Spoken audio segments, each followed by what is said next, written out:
Welcome to the Voice of America in Khmer. Direct from Washington, the Voice of America, VOA. សួស្តីអស់លោកអ្នកនាងកញ្ញាជាទីមេត្រីថ្ងៃនេះថ្ងៃអាទិត្យទី26កក្កដាឆ្នាំ2015ខ្ញុំពុយរាសីសូមស្វាគមន៍លោកអ្នកនាងពីរដ្ឋធានី Washington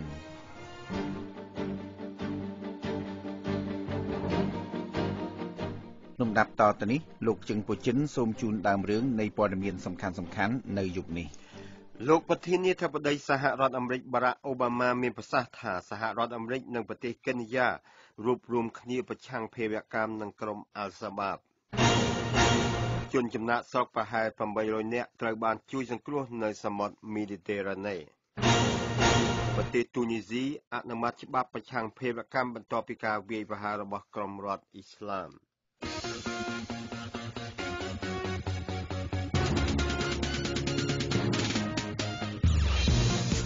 នៅក្នុងការផ្សាយរបស់យើងនៅព្រឹកនេះសូមលោកអ្នករងចាំស្ដាប់ភាគបញ្ចប់នៃបទសម្ភាសន៍របស់ VOA ជាមួយលោកស្រី Nali Pilok នាយិកាអង្គការ Liga-do អំពីផលប៉ះពាល់នៃច្បាប់គ្រប់គ្រងអង្គការក្រៅរដ្ឋាភិបាលលើសង្គមកម្ពុជា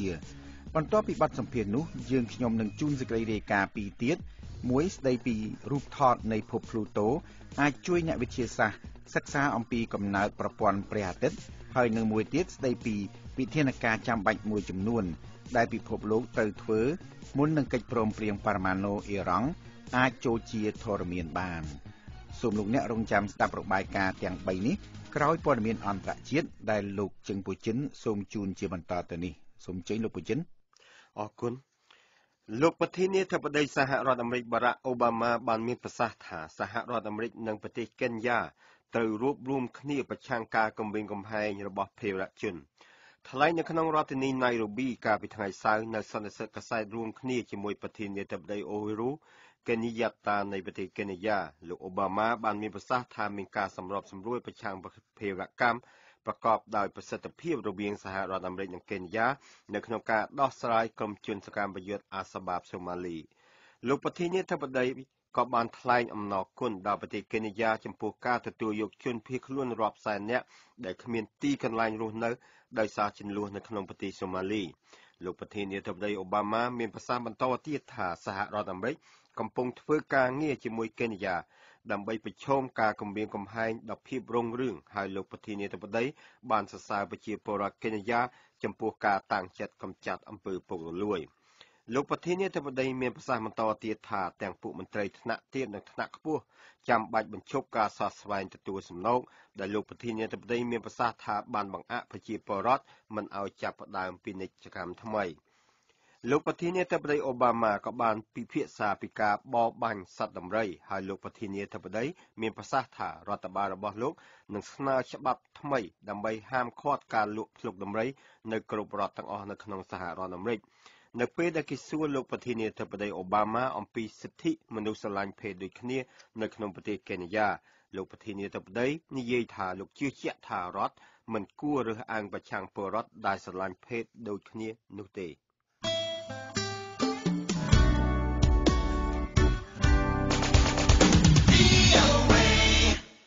ជនចំណាក់ស្រុកប្រហែល800នាក់បានត្រូវគេជួយសង្គ្រោះពីទូកខណៈដែលកំពុងព្យាយាមឆ្លងកាត់សមុទ្រមីឌីតេរ៉ាណេ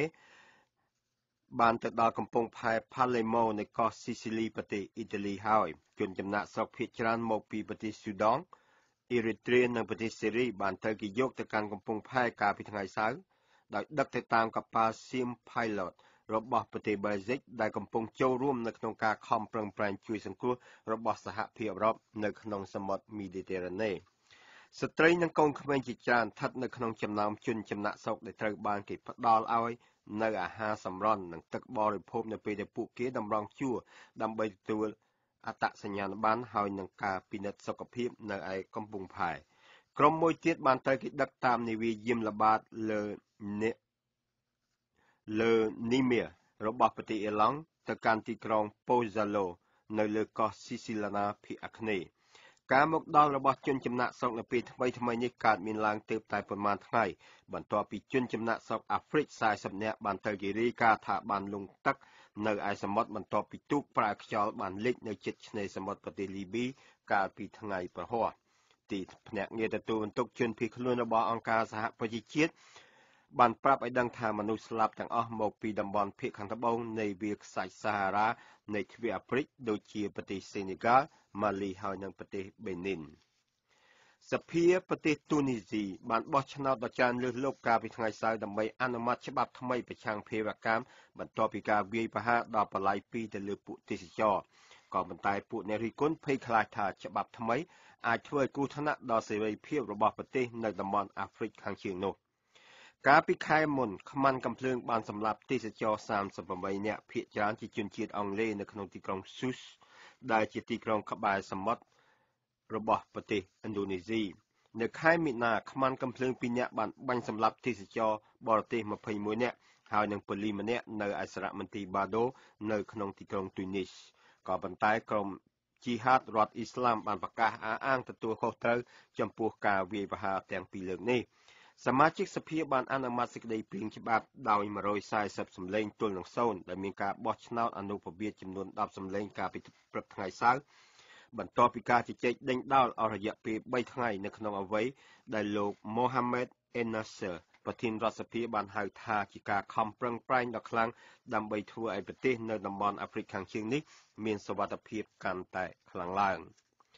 ភ្លៀងធ្លាក់យ៉ាងខ្លាំងបានបន្តនៅក្នុងតំបន់ភាគខាងជើងនៃប្រទេសប៉ាគីស្ថានដែលនៅទីនោះសាកសពមនុស្សដោយទឹកជំនន់24នាក់ទៀតបានត្រូវគេរកឃើញកាលពីថ្ងៃសៅរ៍នេះតាមការបញ្ជាក់របស់មន្ត្រីប៉ូលីសដោយសារចំនួនមនុស្សស្លាប់ទាំងអស់នៅក្នុងសហគមន៍ជីត្រាល់នៃខេត្ត Khyber Pakhtunkhwa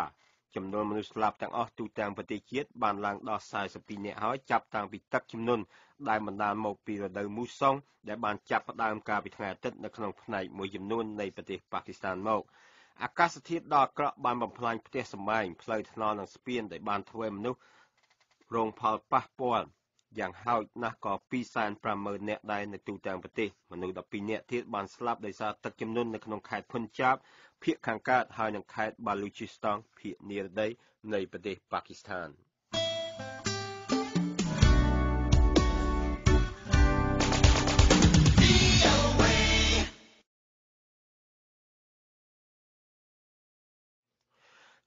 ក្រុមចម្រុះដឹកនាំដោយប្រទេសអារ៉ាប៊ីសាអូឌីតបាននិយាយថាខ្លួននឹងចាប់ផ្ដើមការឈប់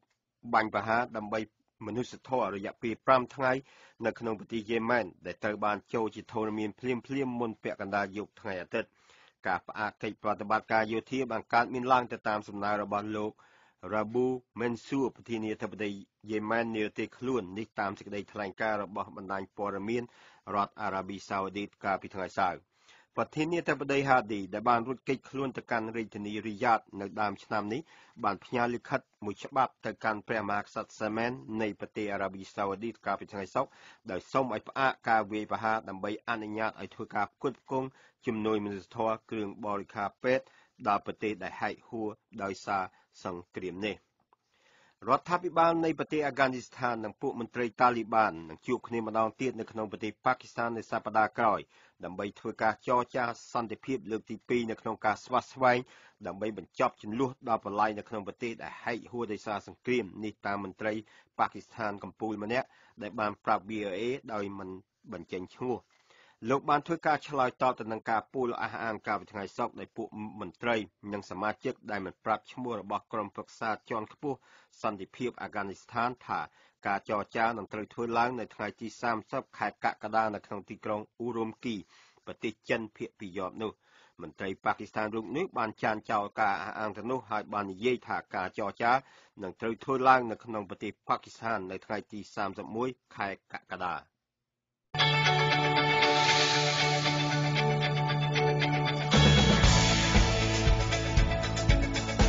ប្រិយមិត្តអ្នកស្ដាប់ជាទីមេត្រីតើលោកអ្នកបានស្វែងយល់ដឹងអ្វីខ្លះអំពីបញ្ហាសេដ្ឋកិច្ចក្នុងប្រទេសកម្ពុជាក្នុងតំបន់និងជុំវិញពិភពលោក VOA សូមនាំជូនលោកអ្នកនៅកម្មវិធីស្វែងយល់អំពីសេដ្ឋកិច្ចសកលលោកនិងសេដ្ឋកិច្ចក្នុងតំបន់ជាមួយអ្នកជំនាញរបស់យើងគឺលោកហេងឌីណាដែលជាសេដ្ឋវិទូខ្មែរមួយរូប ហើយលោកកំពុងបំពេញការងារឲ្យមូលនិធិរូបិយវត្ថុអន្តរជាតិហៅកាត់ថា IMF នៅរដ្ឋធានី Washington សហរដ្ឋអាមេរិកចាប់តាំងពីខែមិនិនានេះតទៅ VOA នឹងផ្សាយកម្មវិធីនេះ2ដងក្នុងមួយខែនៅក្នុងកម្មវិធីផ្សាយពេលព្រឹករបស់ VOA ចាប់ពីម៉ោង 5 ព្រឹកដល់ម៉ោង 5:30 នាទីនៅរាល់ថ្ងៃច័ន្ទសប្តាហ៍ទី2និងទី4នៃខែនីមួយៗទីភ្នាក់ងារអវកាសអាមេរិក NASA បានធ្វើបទពិសោធន៍មួយចំនួនអំពីរូបភាពរបស់ភព Pluto ដែលបានថតនៅថ្ងៃអង្គារពីយានអវកាសមួយនៅពេលដែលយាននេះបានឆ្លងកាត់កូនភពមួយនេះយានអវកាសជើងមេឃថ្មីឬ New Horizon ត្រូវការរយៈពេល1ទសវត្សរ៍ដើម្បីធ្វើដំណើរជាង 4,800 លានគីឡូម៉ែត្រឆ្លងកាត់ប្រព័ន្ធព្រះអាទិត្យដើម្បីហោះទៅក្បែរកូនភព Pluto នេះអ្នកស្រី Zlatica Hoke នៃ VOA រាយការណ៍ថារូបថតជាប្រវត្តិសាស្ត្រដែលមានគុណភាពខ្ពស់នេះនឹងជួយឲ្យអ្នកវិទ្យាសាស្ត្រសិក្សាបន្ថែមអំពីការកកើតនៃប្រព័ន្ធព្រះអាទិត្យនិងការវិវត្តនៃជីវិតនៅលើផែនដីរូបថតយ៉ាងជិតបំផុតនៃកូនភព Pluto ត្រូវបានថតដោយយានអវកាស New Horizon ដែលហោះក្នុងល្បឿន 50,000 គីឡូម៉ែត្រក្នុង1ម៉ោងក្រុមអ្នកវិទ្យាសាស្ត្ររបស់អង្គការ NASA និយាយថារូបភាពនេះបានផ្ដល់ព័ត៌មានដែលពួកគេមិនមានពីមុនមកអំពីដែនខាងក្រៅនៃប្រព័ន្ធព្រះអាទិត្យរបស់យើងយើងបានរកឃើញថាយ៉ាងហោចណាស់នៅក្នុងផ្នែកខ្លះរបស់ Pluto គឺមានសភាពក្មេងខ្ចីខ្លាំងផ្នែកទាំងនេះមិនមានរណ្ដៅភ្នំភ្លើងដែលអ្នកអាចរំពឹងទុកថានឹងមាននៅលើផ្ទៃចាស់នោះទេដូច្នេះកូនភព Pluto គឺជាភពសកម្មនៅខាងក្នុងវាកំពុងបង្កើតសណ្ឋានដីដែលយើងមិនទាន់យល់នៅឡើយយានអវកាសបានផ្ញើរូបភាពគួរឲ្យរំភើបបំផុតអំពី Pluto តាំងពីមុនពេលហោះកាត់កាលពីថ្ងៃអង្គារម្លេះរូបថតជិតបំផុតនេះបានផ្ដោតអារម្មណ៍លើតំបន់ដែលមានសភាពពព្រិលដូចជាផ្នែកមួយដែលហៅថាបេះដូងរបស់ភពក្រុមអ្នកវិទ្យាសាស្ត្ររបស់អង្គការ NASA បាននិយាយថាស្ថានដីនៃកូនភព Pluto ដែលមានភ្នំនិងទឹកគឺមិនមែនអ្វីដែលពួកយើងរំពឹងទុកទេដូច្នេះភ្នំទាំងនេះផុសចេញពីដីរាបស្មើដែលជាការគួរឲ្យភ្ញាក់ផ្អើលមួយផងដែរដោយសារតែយើងគិតថានឹងមានរណ្ដៅភ្នំភ្លើងបន្ថែមទៀតនៅលើផ្នែកនោះឬទូទាំងផ្ទៃទាំងមូលហើយជាមួយនឹងតំបន់ភ្នំដែលផុសឡើងដល់កម្ពស់ប្រហែល 3,400 ម៉ែត្រនេះគឺប្លែកអស្ចារ្យណាស់ប៉ុន្តែអ្វីដែលពួកគេបានមើលឃើញនៅប៉ុន្មានម៉ោងដំបូងបានផ្លាស់ប្ដូរគំនិតរបស់ពួកគេពីមុនមកអំពីកូនភព Pluto ក្រុមអ្នកអវកាស New Horizon មានការរំភើបយ៉ាងខ្លាំងដែលយានអវកាសនេះមិនបានទទួលរងការខូចខាតណាមួយជាមួយនឹងការប៉ះទង្គិចភពព្រះច័ន្ទនានានៅជុំវិញកូនភព Pluto នេះរូបភាពយ៉ាងជិតនៃភពព្រះច័ន្ទដ៏ធំបំផុតមួយឈ្មោះ Charon ក៏បានផ្ដល់ព័ត៌មានគួរឲ្យភ្ញាក់ផ្អើលផងដែរពេលយើងមើលទៅភព Charon យើងឃើញថាมันមានរណ្ដៅច្រើននោះទេវាត្រូវតែជាភពសកម្មវាត្រូវតែដូច្នេះកន្លងទៅថ្មីនេះភពតូចមួយនេះដែលមានទំហំស្មើនឹងរដ្ឋ Texas ហើយដែលមានជ្រលងវែងជាងជ្រលង Grand Canyon របស់សហរដ្ឋអាមេរិកទៅទៀតដែលបង្កើតឡើងដោយចលនាសន្តានដីឬ tectonicsសហរដ្ឋអាមេរិកគឺជាប្រទេសទី1ដែលបានទៅដល់កូនភព Pluto ហើយបេសកកម្មអវកាសចុងក្រោយបំផុតនេះធ្វើឲ្យអាមេរិកបានទៅដល់ភពទាំងអស់នៅក្នុងប្រព័ន្ធព្រះអាទិត្យរបស់យើង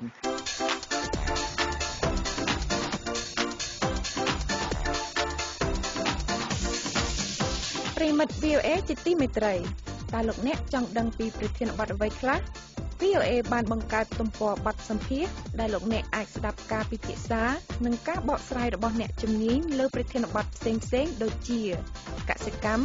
សេដ្ឋកិច្ចការអប់រំប្រវត្តិសាស្ត្របរិស្ថានសិល្បៈវប្បធម៌ចរាចរណ៍និងការទទួលបានអាហារូបករណ៍ទៅសិក្សានៅបរទេសជាដើម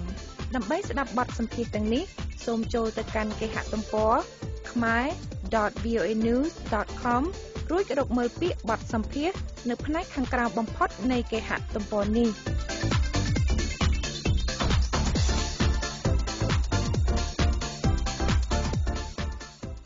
មហាអំណាចពិភពលោកចាំបាច់ត្រូវតែចាត់វិធានការមួយចំនួន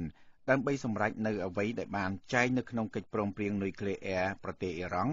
បន្ទាប់ពីការចរចាអស់ជាច្រើនឆ្នាំនៅទីក្រុងវីយ៉ែនឥឡូវនេះក្រុមអ្នកជំនាញអាចពិនិត្យមើលកិច្ចព្រមព្រៀង150ទំព័ររវាងប្រទេសអ៊ីរ៉ង់និងក្រុមប្រទេសចំនួន6ដែលដឹកនាំដោយសហរដ្ឋអាមេរិកហើយពួកគេបានចាប់ផ្ដើមវិភាគកិច្ចព្រមព្រៀងនេះហើយលោកស្រី Kellen Presutti នៃ VOA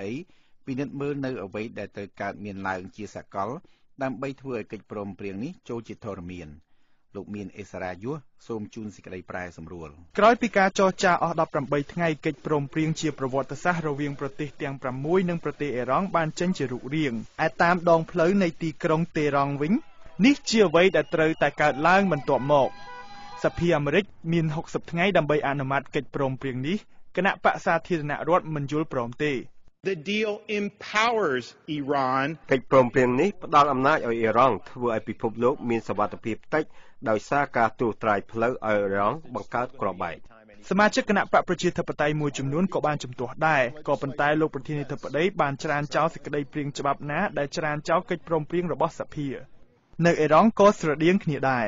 លោក Robert Enhorn ជាអ្នកវិភាគនិយាយតាមកម្មវិធី Skype I'm sure there will be hardliners in Iran that will oppose this deal បាប់របស់ពួកជននិយមនៅប្រទេសអ៊ីរ៉ង់ដែលជំទាស់នឹងកិច្ចព្រមព្រៀងនេះមេដឹកនាំកម្ពុជាអ៊ីរ៉ង់ត្រូវច្រានចោលការបដិសេធពួកគេនិងត្រូវអនុវត្តនៅកិច្ចព្រមព្រៀងនេះ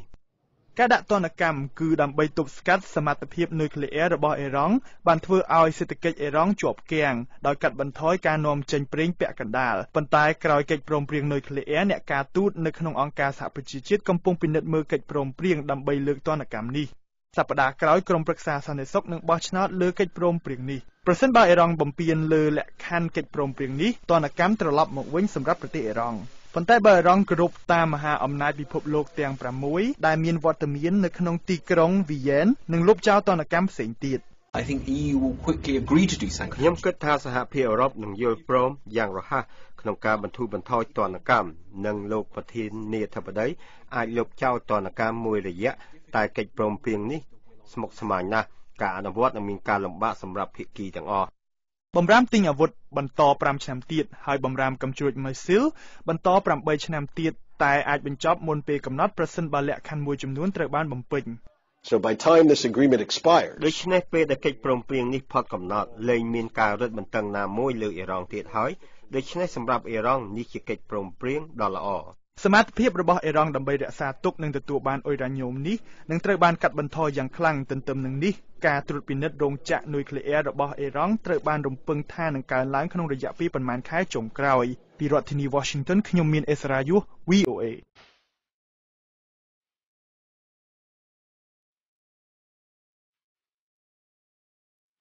ប្រិមិត្ត VOA ជាទីមេត្រី VOA សូមថ្លែងអំណរគុណដល់ប្រិមិត្តទាំងអស់ដែលបានចំណាយពេលវេលាតាមដានសេចក្តីរាយការណ៍ជាវីដេអូរបស់យើងខ្ញុំនៅលើគេហទំព័រ YouTube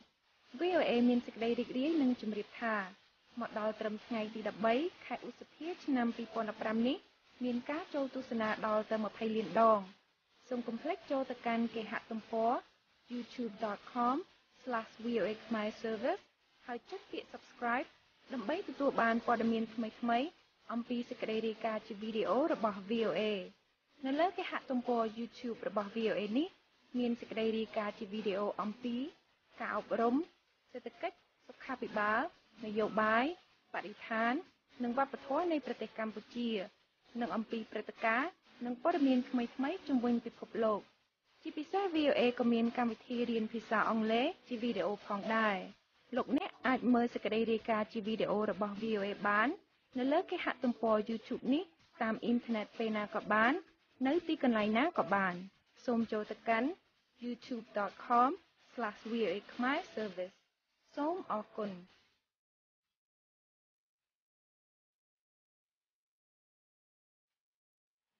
រដ្ឋសភានិងព្រឹទ្ធសភាកម្ពុជា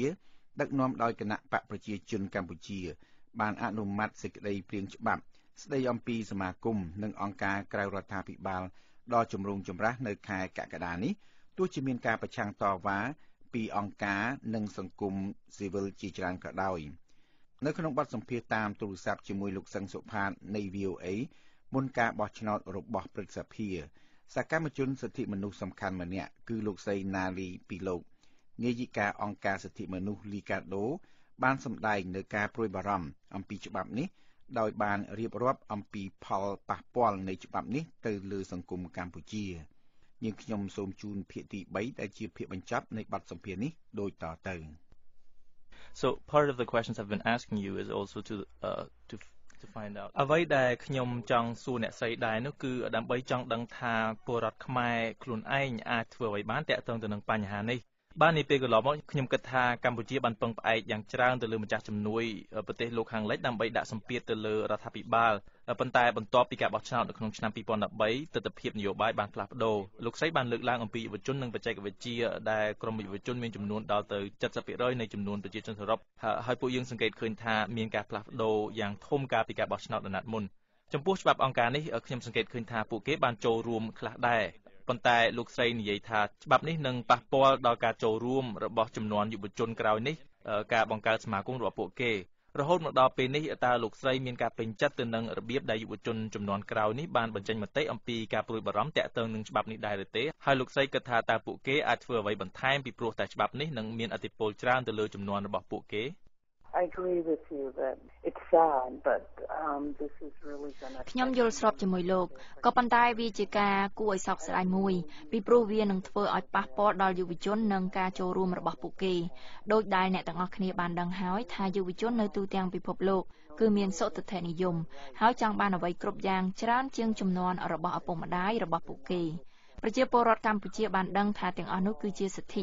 ហើយមិនមែនជាវត្ថុដែលទេវតាប្រទានឲ្យនោះទេប៉ុន្តែពួកគេមានសិទ្ធិក្នុងការប្រមូលផ្ដុំមានសិទ្ធិនៅក្នុងការបញ្ចេញមតិនៅក្តីព្រួយបារម្ភរបស់ពួកគេនិងមានអ្វីៗជាច្រើនទៀតប៉ុន្តែច្បាប់នេះត្រូវបានតាក់តែងតាំងពីយូរមកហើយក្រោយមកត្រូវបានពន្យាពេល2ដងថ្មីនេះលោកនាយករដ្ឋមន្ត្រីទើបតែប្រកាសពីច្បាប់កាលពីខែមេសាវាមិនយូរប៉ុន្មាននោះទេហើយប្រជាពលរដ្ឋកម្ពុជាជាច្រើនរវល់តែខ្វល់ខ្វាយអំពីរឿងមិនមានការងារធ្វើហើយនឹងមានក្តីកង្វល់ជាច្រើនទៀតដូច្នេះហើយមានពេលវេលាមិនគ្រប់គ្រាន់ក្នុងការផ្សព្វផ្សាយឲ្យដឹងអំពីច្បាប់នេះទូទាំងប្រទេសឥឡូវសេចក្តីព្រាងច្បាប់នេះត្រូវបានរដ្ឋសភាអនុម័តរួចទៅហើយយើងមិនមានពេលវេលាគ្រប់គ្រាន់សម្រាប់ការពិភាក្សាដើម្បីបង្ហាញប្រជាពលរដ្ឋថាច្បាប់នេះនឹងមានឥទ្ធិពលទៅលើសិទ្ធិជាមូលដ្ឋានរបស់ពួកគេហើយវាពិបាកណាស់សម្រាប់ប្រទេសកំពុងអភិវឌ្ឍដែលវិស័យហេដ្ឋារចនាសម្ព័ន្ធនៅមានភាពទន់ខ្សោយហើយប្រព័ន្ធផ្សព្វផ្សាយភាគច្រើនត្រូវបានត្រួតត្រាដោយរដ្ឋាភិបាលដូច្នេះប្រកាសណាស់យុវជនអាចធ្វើបានច្រើនជាងនេះនៅក្នុងកម្មវិធីផ្សេងៗជាច្រើន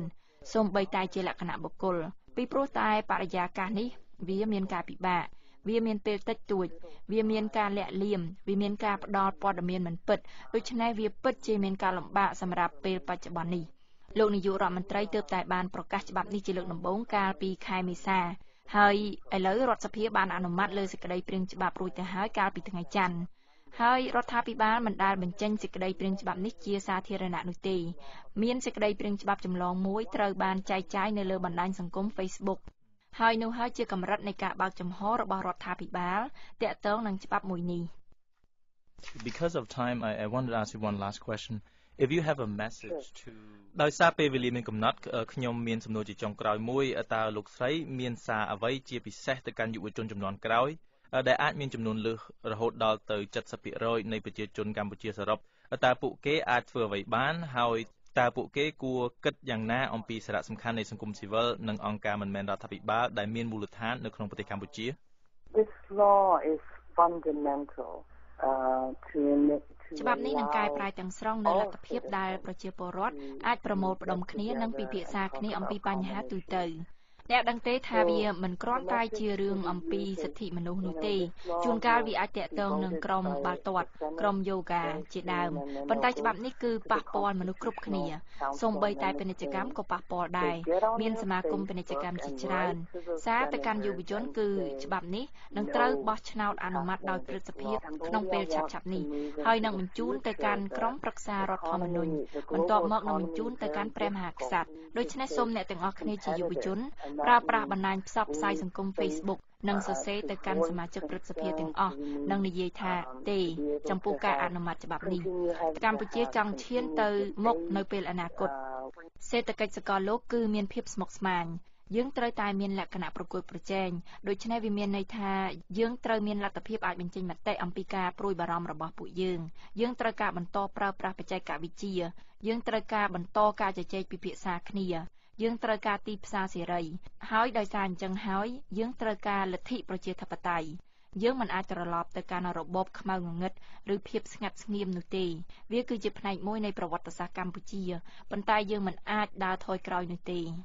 With that, I want to thank you very much, Ms. Nali Pilot. បាទសូមអរគុណលោកស្រី Nali Pilot នាយិកាអង្គការសិទ្ធិមនុស្ស Liga do ចំពោះការផ្ដល់បទសម្ភាសន៍ជាមួយ VOA.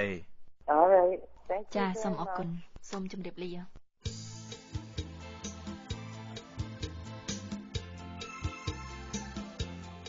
អស់លោកអ្នកនាងកញ្ញាជាទីមេត្រីនៅក្នុងកម្មវិធីផ្សាយរបស់ VOA សំឡេងសហរដ្ឋអាមេរិកនៅយប់នេះពីម៉ោង 8:30 នាទីដល់ម៉ោង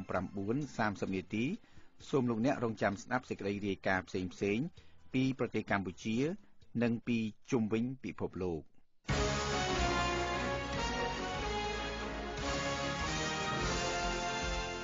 លំដាប់តទៅនេះលោកជើងពូចិនសូមជូនព័ត៌មានសង្ខេបបញ្ចប់យន្តហោះចម្បាំងរបស់ប្រទេសទូគីបានវាយប្រហារទៅលើជំរំនានានៅក្នុងប្រទេសស៊េរីហើយនឹងកងទ័ពថ្មើរជើងទូគីបានវាយប្រហារទៅលើទីតាំងគណៈបកកម្មករ Kurds នៅក្នុងតំបន់ខាងជើងនៃប្រទេសអ៊ីរ៉ាក់កាលពីយប់ថ្ងៃសៅរ៍ពួកមន្ត្រីទូគីបាននិយាយថាការវាយឆ្មក់នេះមានគោលបំណងបង្កើតតំបន់សុវត្ថិភាពទូទាំងតំបន់ដ៏ធំល្វឹងល្វើយនៅភាគខាងជើងប្រទេសស៊េរីថ្លែងទៅកាន់ពួកនាយកព័ត៌មាននៅក្នុងរដ្ឋធានីអានការ៉ានាយករដ្ឋមន្ត្រីAhmed Davutoglu នៃប្រទេសទូគីបាននិយាយថាកិច្ចប្រតិបត្តិការសន្តិសុខរបស់ទូគីនឹងបន្តប្រសិនបើចាំបាច់ជនជាតិ Kurds ហើយនិងជនជាតិទូគីឆ្វេងនិយមជាង 1000 នាក់បានធ្វើបាតកម្មនៅក្នុងទីក្រុងប៉ារីសនៃប្រទេសបារាំងដើម្បីតវ៉ាការវាយប្រហារតាមអាកាសដោយប្រទេសទូគីទៅលើជំរំកងជីវពល Kurds នៅក្នុងប្រទេសអ៊ីរ៉ាក់ភាគខាងជើងបាតកោកាលពីដំបូងបានតវ៉ាការវាយប្រហារអត្តឃាតរបស់ក្រុមរដ្ឋអ៊ីស្លាមកាលពីថ្ងៃច័ន្ទនៅក្នុងទីក្រុងស៊ូរូចភាគអាគ្នេយ៍ប្រទេសទូគីដែលបានសម្លាប់មនុស្ស32នាក់ក៏ប៉ុន្តែការវាយប្រហារតាមអាកាសរបស់ទូគីទៅលើជំរំរបស់គណៈបកពលករ Kurds ក្នុងប្រទេសអ៊ីរ៉ាក់បានធ្វើឲ្យមានការផ្លាស់ប្ដូររបៀបបរិយានៃការតវ៉ាប្រឆាំងនេះ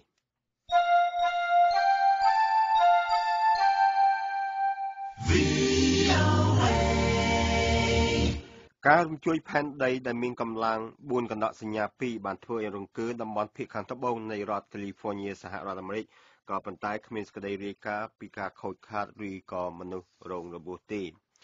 អតីតភរិយារបស់លោក Jonathan Pollard ជនជាតិអាមេរិកាំងដែលជាប់ទោសពីការធ្វើចារកម្មឲ្យប្រទេសអ៊ីស្រាអែលបានអំពាវនាវដល់រដ្ឋាភិបាលអ៊ីស្រាអែលឲ្យបង់តម្លៃមេធាវីដើម្បីសម្រុះសម្រួលឲ្យលោកមានសេរីភាពនៅពេលដែលមានការនិយាយស្មានជាអន្តរជាតិថាលោកអាចត្រូវគេដោះលែងនៅពេលឆាប់ខាងមុខនេះលោកស្រី Ann Pollard បានប្រាប់បណ្ដាញទូរទស្សន៍ True TV កាលពីថ្ងៃសៅរ៍ថាអ៊ីស្រាអែលត្រូវតែផ្ដល់ថវិកាដល់មេធាវីសម្រាប់ធ្វើសវនាការរបស់លោកនៅពេលខាងមុខនេះពួកអាជ្ញាធរនៅក្នុងប្រទេស Trinidad និយាយថាពួកគេបានចោទប្រកាន់មនុស្ស11នាក់នៅក្នុងការសម្លាប់លោកស្រី Dana រដ្ឋអាជ្ញាដ៏ល្បីម្នាក់ហើយនឹងជាអតីតសមាជិកសភាកាលពីឆ្នាំទៅអនុប្រធានប៉ូលីស Glenn Hackett នៃប្រទេស Trinidad បានធ្វើការប្រកាសក្នុងអំឡុងពេលនៃការធ្វើសន្ទរកថាតាមទូរទស្សន៍កាលពីថ្ងៃសៅរ៍ម្សិលមិញ។